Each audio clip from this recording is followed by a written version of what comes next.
Yes, Junet. Mr. Speaker, I think, Yes. Mr. Speaker, I think this matter is settled by your last statement, that you need to write to the President to agree, to tell him that the House has agreed with his communication, because what members are asking for, Mr. Speaker, you know, when a bill goes through the third reading and it is taken for assent to the President, that bill is no longer ours. It is now with the President. Before the third reading, we have all the powers within Parliament here to either withdraw it or push it aside or whatever we want to do with it. The question that they are asking is, where is the graveyard? Where is the grave? Is it in Parliament or in the State House? The grave of this bill is in the State House, Mr. Speaker, the burial rights. So you communicate to him that we have agreed with him all the clauses he has deleted, and please take it and bury it there and don't return it back again, Mr. Speaker. That's the communication. Yes, Majority Leader. Thank you, Honorable Speaker. Honorable Speaker, Junet has put it very well, because not being a lawyer, he has done very well. He's put it in layman's terms. Yes. That indeed what we are conducting now is the service, the Rukia Mass. After the Mass this afternoon, the final interment will be in State House, and the Speaker will convey a message to His Excellency the President that the House has agreed with him. But I also hear what the Honorable Karoli Omondi is saying. And probably, Honorable Speaker, if, and I say if, we were under ordinary circumstances, there are probably certain things, like the tax amnesty that was being granted to Kenyans, that maybe the Honorable Karoli Omondi or any other member of this House would have sought to save from this bill, and then the Honorable Speaker would have had something to present to the President, negating his reservation. Because what has happened with this, the death of this finance bill, Kenyans who are going to enjoy tax amnesty for the next 1 year will now not enjoy that tax amnesty.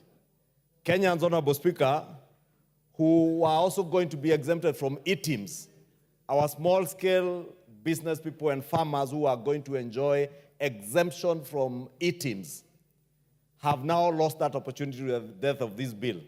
But, Honorable Speaker, maybe is some of the learnings that we will continue to learn as a country, that when we consider bills in this House, and Honorable Speaker, I think the questions that are being asked to you by the member for Keio South, the member for Suba South, and also the issue raised by Senior Advocate Otiende Amolo, are critical in informing Kenyans, Honorable Speaker.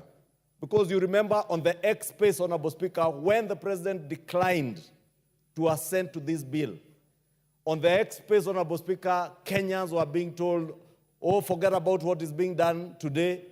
This bill will actually still become law at the lapse of 14 days. And it is good for Kenyans also, Honorable Speaker, and I'm saying this because to thank you for indulging those questions and even the issues raised by the Honorable Otiende Amolo through Honorable Millie, for Kenyans now to be informed that a bill can never become a law or an act of Parliament unless and until it is assented to by the President, or at the lapse of 14 days, if the President does not assent to it or send it but does not act, does not do anything. If this bill was sent to the President and he stayed with it for beyond 14 days from the time it is presented to him, then it became law. Honorable Speaker, these are some of the untruths and falsehoods that were being peddled out there, Honorable Speaker. And because, Honorable Speaker, as we said during the Kamukunji, in a way, just like the President considered that his government had failed Kenyans in terms of being able to communicate, even ourselves as a House, Honorable Speaker, and I said this in the Kamukunji and in our leadership meeting, we have also failed in communicating and letting Kenyans know what actually goes on in this House, Honorable Speaker. I remember many Kenyans at the end of the second reading believed that now that was fait accompli and the bill had come to an end. That is why even on the 25th of June, many Kenyans did not understand that even part of the amendments that were being done were helpful. And Honorable Speaker, it is a lesson for us following the death and eventual interment of this bill, for us as a House probably to bring back the parliamentary open days. Let us bring our young men and women in the country and sit in this House, in the public gallery, and get to understand what is the actual process of lawmaking, and when does a law become a law, and when is it that you can change things, when can't you change things? Because, Honorable Speaker, it's my submission that we have indeed, as a House, failed to a large extent in allowing or letting Kenyans understand the lawmaking process and what goes on in this House. And we have assumed that everybody understands what goes on in this House, Honorable Speaker. And thank you. Yes, Wanjala. Raphael Wanjala. Yeah, use this one. I can't reach there. Thank you. Thank you, Mr. Speaker. Mr. Speaker, thank you for responding to several issues the members have asked you, because these were the questions that were disturbing Kenyans outside there. And Mr. Speaker, this bill has been has really costed some of people who voted yes. Therefore, Mr. Speaker, we don't want to waste time with it. We want it dead like yesterday. Please, can we go ahead and kill it right now? We want it dead. Yes, Osoro. I'm sure. Mr. Speaker? Yes. Mr. Speaker, this is an unprecedented matter. It is not unprecedented. And I want to explain. Yes. I really want to explain, Honorable Speaker, what I mean, in as much as I agree with you, Honorable Speaker. Honorable Speaker, I think the drafters of the Constitution did not envision a time or anticipate a period where the President will reject the entire bill and send it back to Parliament. Because, Honorable Speaker, our powers are limited. That we either amend the bill in light of the President's reservation, or we pass the bill a second time without amendment, Honorable Speaker. And after we do that, we send it back to the President, Honorable Speaker, as Section 3, of this particular article, 115, says, Honorable Speaker.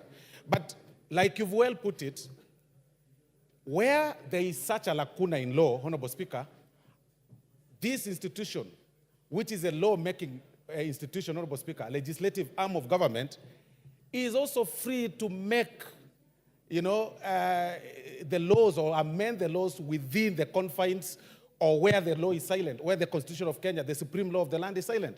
And like you've said, the Gikaria matter was rejected by the President. We also rejected the Gikaria bill here, and you communicated an empty document. So what needs to come out clear, that in such scenarios, you communicate emptiness, you communicate a blank bill and say, we've agreed with you, and that then becomes the standard procedure, Honorable Speaker. But what the honorable members are asking, what do you take back to the President? Do you take back to the President a deleted bill, or do you take an empty document? That is what This matter, I'll convey to him a message that the House has agreed with your reservations on this bill in its entirety. And that is the end of the matter. Order, honorable members, will you be upstanding? Will you be upstanding? Eh? Have you called it out? Call out now. Order number 9, 10. Go ahead. Order number 10, Committee of the Whole House. Be upstanding, honorable members. Honorable Soro, be upstanding. That matter is as clear as daylight. We shouldn't pontificate on it anymore.